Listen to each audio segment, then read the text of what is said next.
大家好，欢迎来到我们的六度解析节目。今天我们将深入探讨中国在科技和资源方面的最新动态。这些发展不仅对国内产业影响深远，也对全球市场格局产生重大影响。首先，我们聚焦于中国在科技领域的最新政策会议。这是中国共产党成立中央科技委员会以来的首次会议。副总理丁薛祥的出席显示出政府对科技发展的高度重视。会议中，来自各个部门的高层官员聚集一堂，强调了军民融合的重要性，并讨论了如何将科技优势与私营部门结合，从而推动高科技的发展。这一动作不仅是对日益增长的美中竞争的回应，更是中国在全球科技格局中寻求更大话语权的明确信号。接下来，我们将目光转向位于云南省的巨大稀土矿藏发现。这一发现为中国在关键资源供应链中的地位增添了新力量，尤其是在全球对稀土需求日益增长的背景下，中国已经成为全球最大的稀土生产国。此次发现将进一步巩固其在中重稀土资源上的战略主导地位，并可能对全球稀土市场造成重大影响。最后，我们将探讨四川省成为鱼子酱生产的新兴重镇。随着全球对高端食品需求的提升，四川的鱼子酱产量已占据全球市场的60%。这不仅展示了四川的地理优势和生产潜力，也显示了中国在高端食品领域的崛起。请大家继续收看详细内容。The article from South China Morning Post unveils the key driving forces behind China's technology ambitions amid intensifying competition with the United States. At a notable policy meeting, the behind-the-scenes officials steering China's technological advancements were brought to light, signaling a more unified leadership approach in sensitive areas. The meeting was attended by officials from the Ministry of Finance, Ministry of Education, leaders from academia, local government heads, and military officers, with coverage provided by the national broadcaster CCTV. Vice Premier Ding Xuexiang, who also heads the Central Science and Technology Commission, delivered a speech at the event. This was the inaugural meeting since the formation of the Central Science and Technology Commission by the Communist Party of China, established less than 2 years ago. Ding Xuexiang's presence underscored the meeting's significance, as previous meetings were typically led by the Minister of Science and Technology, with the last one held in December 2022. Ding, being a member of the Politburo Standing Committee, is undeniably at the core of party power. The meeting also marked Ding's first time chairing a policy meeting as the head of the commission. He was only announced as the committee leader in June and had addressed leading scientists in Beijing. Established in March 2023 as part of a large-scale reform of government and party structures, the commission aims to expand the party's direct control over policy priorities. Details about the commission's members have been scarce. Monday's meeting was co-chaired by the Minister of Science and Technology, Yin Hejun, offering insights into key officials and government departments involved in advancing high-tech development as China counters containment efforts by the U.S. and its allies. Unlike other newly formed party bodies, the Commission's inception and its first meeting were not initially publicized. The Commission's existence was only briefly mentioned on the Ministry of Science and Technology's website in July 2023, several months after the public reforms. However, details about who leads the commission or attended the first meeting were not provided. Some observers believe the secrecy surrounding this body could indicate Beijing's concerns over Washington's policy pressures amidst escalating tensions. According to CCTV footage, senior officials seated in the front row during Monday's meeting included Finance Minister Lan Fuan, Deputy Minister of Education Wu Yan, and Vice Chairman of the National Health Commission Zhang Yixin.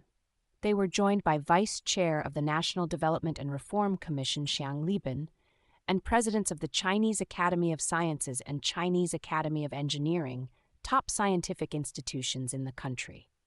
Also present were deputy mayors of Beijing and Tianjin, as well as deputy governors from Hebei, Hubei, and Hunan provinces, alongside Deputy Director of the Cyberspace Administration of China Wang Song and an official from the Central Commission for Discipline Inspection, GAOBO.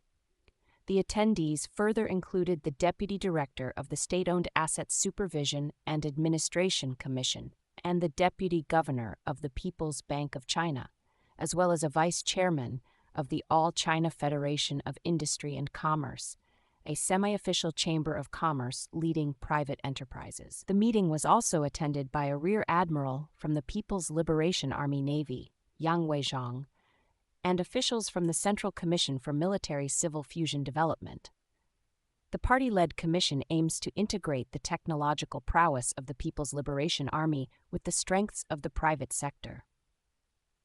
Xie Maosong, a senior fellow at the Beijing-based Taihei Institute, noted that the meeting demonstrated the Commission's increasing maturity in operations and broke down barriers, facilitating cooperation between various government levels and industries.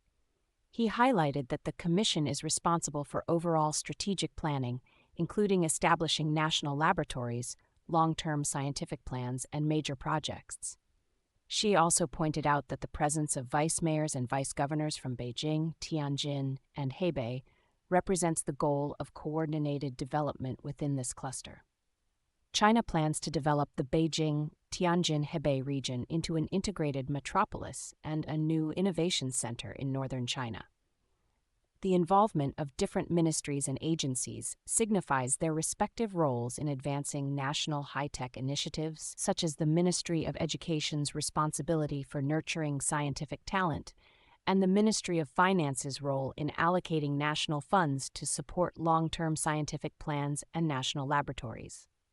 She emphasized that the participation of military officials highlights the importance of military technology and Beijing's efforts to promote military-civilian integration. He referenced the high level of integration in the U.S., where many large tech companies participate in military projects.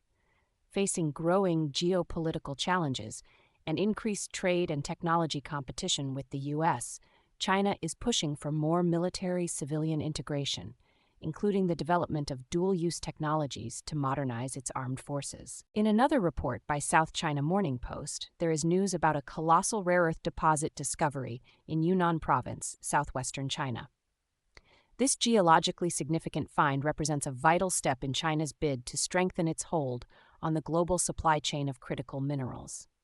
According to a report by the China Geological Survey, under the Ministry of Natural Resources, the newly discovered rare earth deposit primarily contains medium and heavy rare earth elements, crucial for manufacturing high-tech products, including electric vehicles, wind turbines, and advanced defense systems.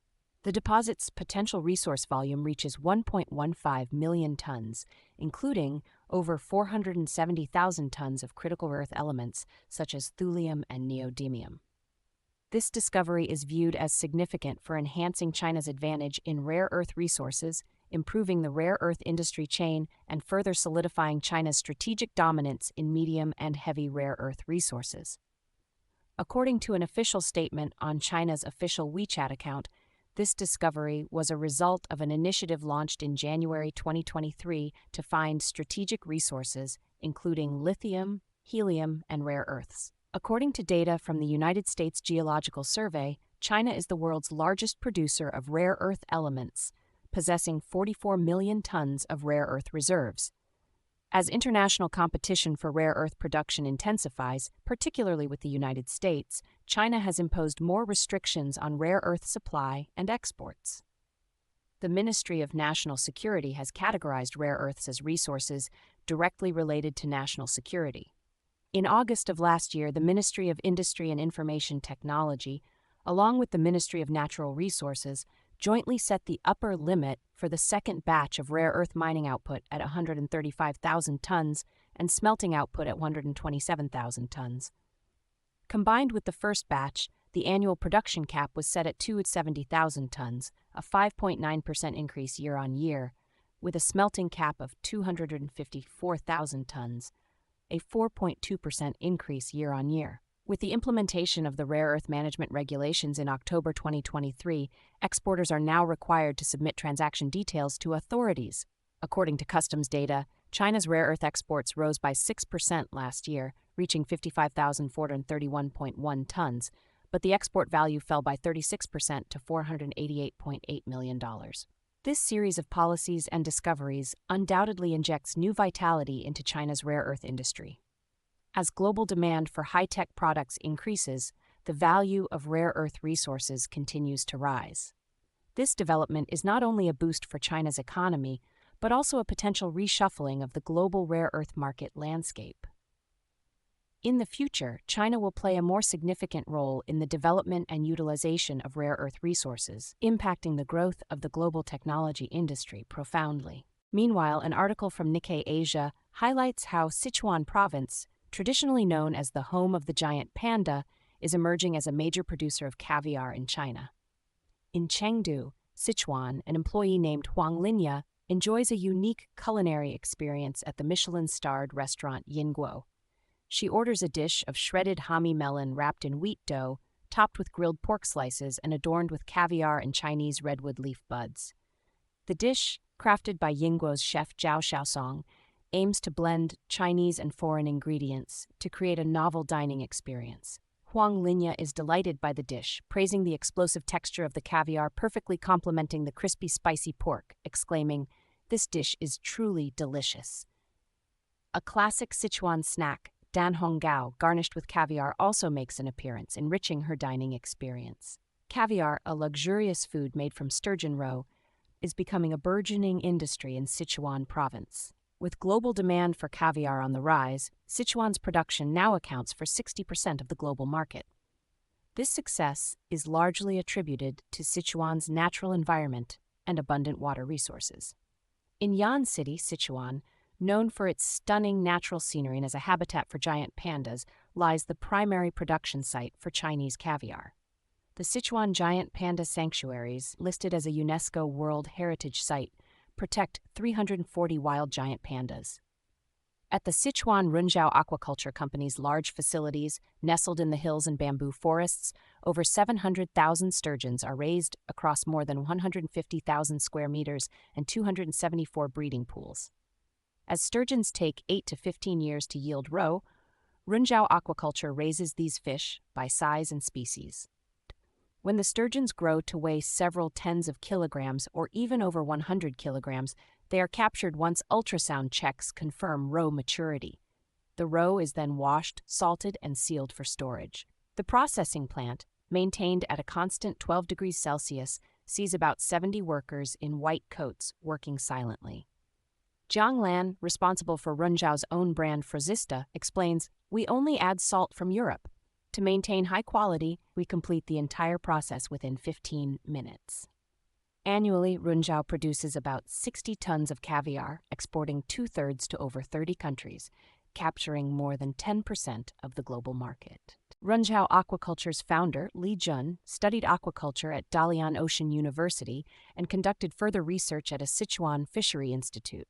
In 1996, he started farming catfish and other species, but amid fierce competition, he pivoted to sturgeon farming in 2001, seeking higher returns. Confronted with a lack of successful domestic precedents, Li made multiple visits to overseas farms, experimenting until founding Sichuan Runjiao in 2006, entering the caviar market.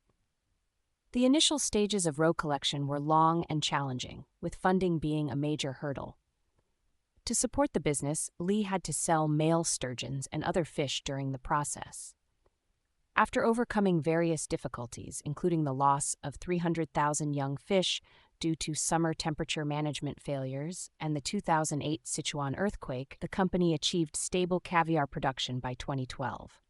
To find customers, Li and his team traveled to Europe, the hub of global caviar consumption. A blind taste test led a company in Luxembourg to become Runjiao's first client, praising the product. Success in Europe has allowed Panda Homeland Caviar to establish its place in the global market. Sichuan's caviar is not only popular domestically, but is also used by many internationally renowned restaurants. For instance, the French luxury brand Louis Vuitton's restaurant The Hall in Chengdu uses this caviar, and it features in the signature caviar scrambled eggs dish at the Shanghai chain of French restaurant Jean-Georges. In Tokyo, the Italian restaurant La Bettola da Ochiai chef also favors this caviar for its consistent quality and impressive taste. Sichuan Province, home to numerous historical sites mentioned in the Three Kingdoms, such as the UNESCO World Heritage Site Jiushaigo, draws many visitors eager to explore. While in this beautiful land, tourists can savor local delicacies, including the caviar and dishes seasoned with local Sichuan pepper, offering experiences that captivate and linger in memory.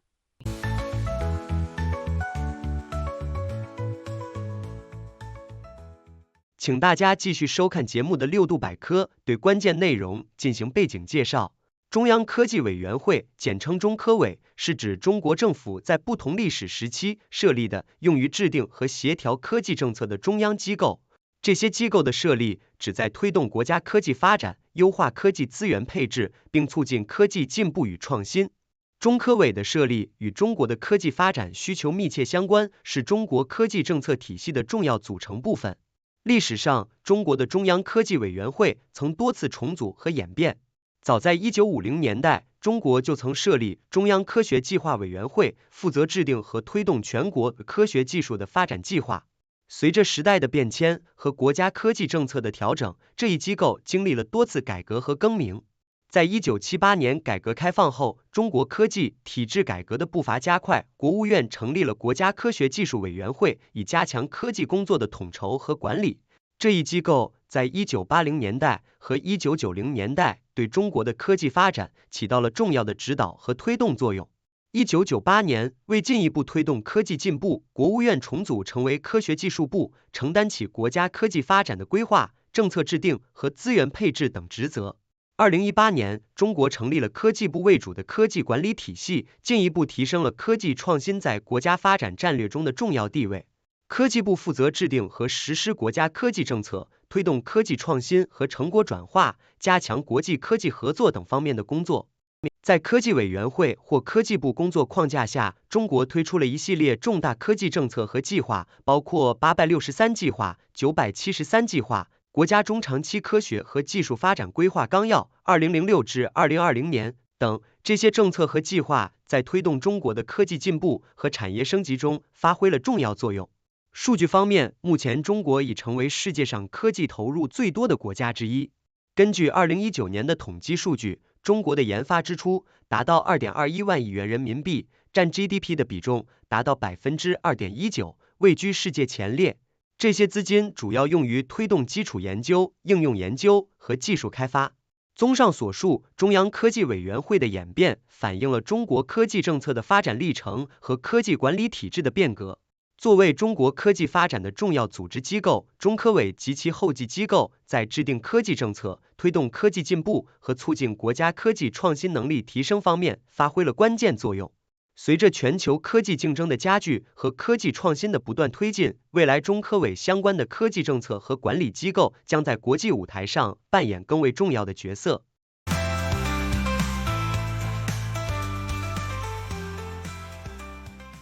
思想先驱报，成为有洞察力的人。华尔街电视特别节目，纽约时间每天早上8点，李奇博士主持。和平评点。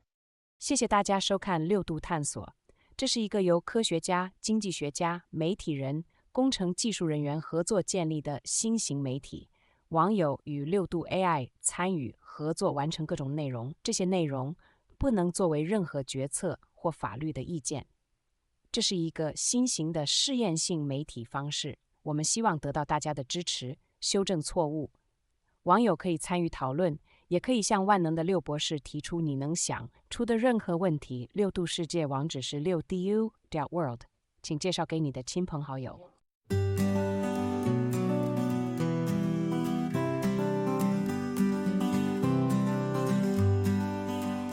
Got a question in your mind, we'll find the answer, we'll be kind. Encyclopedia on everything, laugh and learn with the zing, zing, zing.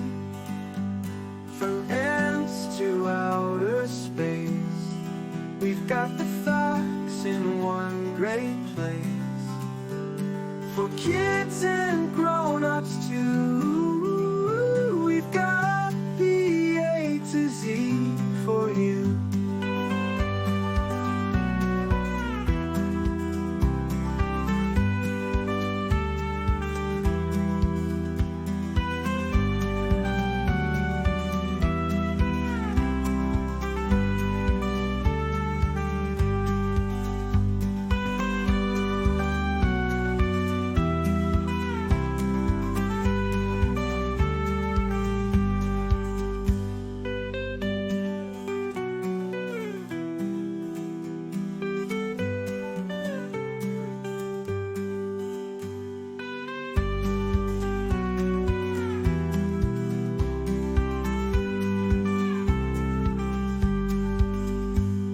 a question in your mind, we'll find the answer, we'll be kind. Encyclopedia on everything, laugh and learn with the zing, zing, zing. From ants to outer space, we've got the facts in one great place. For kids and grown-ups too.